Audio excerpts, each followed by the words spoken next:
1923 में कांग्रेस ने छुआछूत को ख़त्म करने के लिए ठोस कदम उठाने का फैसला किया। इसके तहत मुख्य रूप से लोगों को शिक्षित करना था, हिंदुओं की विभिन्न जातियों के बीच इस कुरीति के खिलाफ प्रचार करना था।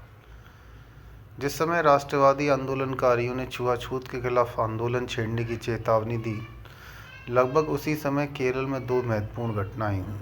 वाइकोम सत्याग्रह। केरल में छुआछूत का रोग गहरी जड़ें जमाए हुए था। दलित वर्ग यानी अवर्ण, जिनकी कोई जाति नहीं थी, जो बाद में हरिजन कहलाए, इस सामाजिक कुरीति के शिकार थे। यह छूत तो माने जाते ही थे, स्वर्णों के नज़दीक भी नहीं जा सकते थे। स्वर्णों का कहना था कि इनके नज़दीक आने से वे अपवित्र हो जाएंगे। एजवार, पुलया, अछूत जनजातियों को स्वर्णों से कम 16 और 32 फीट की दूरी बनाए रखने पड़ती थी। 19वीं सदी के समाप्ति के समय इन कुरीतियों के खिलाफ संघर्ष होता आ रहा था। तमाम सुधारवादी और बुद्धिजीवी, जिनमें नारायण गुरु, एन कुमारन, टी के माधवन का नाम उल्लेखनीय है, इसके खिलाफ लड़ते आ रहे थे। काकीनाडा सम्मेलन के तुरंत बाद केरल प्रदेश कमेटी ने छुआछूत उन्मूलन को संघर्ष का सबसे महत्वपूर्ण मुद्दा बनाया। छुआछूत के खिलाफ बड़े पैमाने पर प्रचार कार्य शुरू हुआ।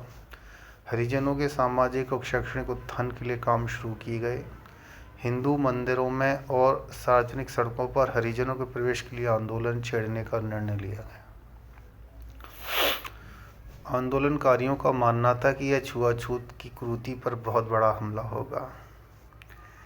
त्रावणकोर गांव वाइकोम में इस आंदोलन की शुरुआत हुई। इस गांव में एक बड़ा मंदिर था, जिसकी चारदीवारी के चारों ओर मंदिर की सड़कें बनी थीं। इन सड़कों पर अवर्ण नहीं चल सकते थे। केरल प्रदेश कांग्रेस कमेटी ने छुआछूत के खिलाफ सत्याग्रह के हथियार को इस्तेमाल करने का निर्णय लिया। 30 मार्च 1924 को कांग्रेसियों के नेतृत्व में स्वर्णों और अवर्णों का एक जुलूस छुआछूत कानून की अवहेलना करते हुए मंदिर पहुंच गया। इस सत्याग्रह की खबर आग की तरह फैली। सामाजिक और राजनीतिक कार्यकर्ता इससे बहुत उत्साहित हुए।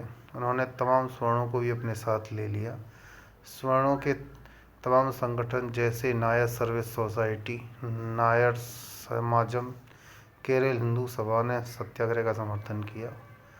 नंबूदरियों, सर्वोच्च ब्राह्मण जाति के सबसे बड़े संगठन योगक्षेम सभा ने एक प्रस्ताव पारित कर मंदिरों में अवर्णों के प्रवेश का समर्थन किया।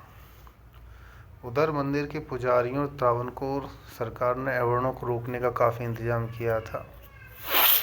मंदिर के से लगी सड़कों पर बाड़ लगाई गई थी।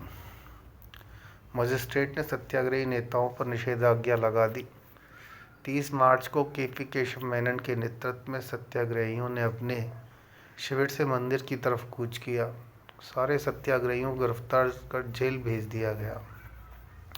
वाइकोम सत्याग्रह से पूरे देश में उत्साह की लहर फैल गई। देश के कोने कोने से स्वयंसेवक यहाँ पहुँचने लगे।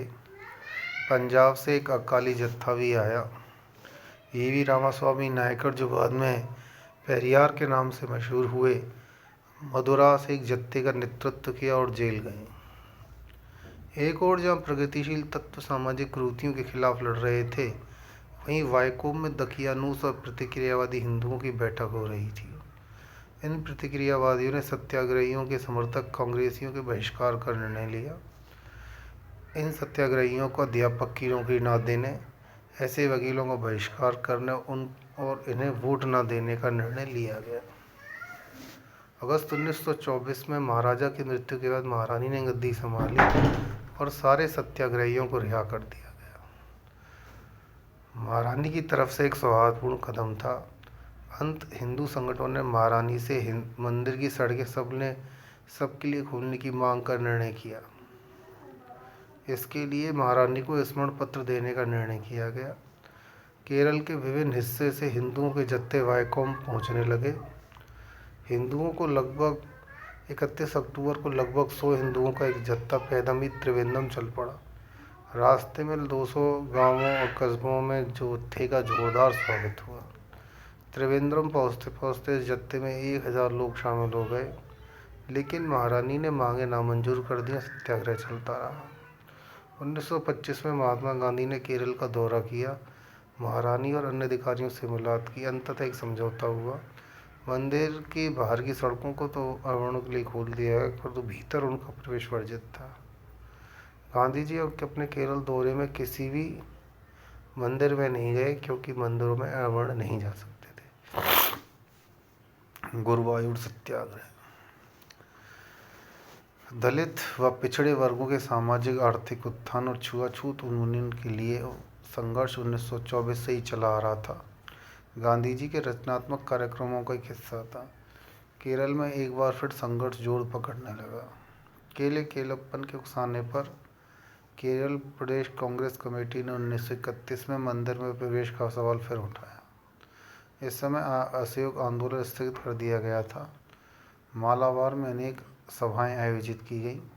केरल कांग्रेस प्रदेश कमेटी ने नवंबर 1931 को गुरुवायूर में मंदिर प्रवेश सत्याग्रह छेड़ने का निर्णय लिया।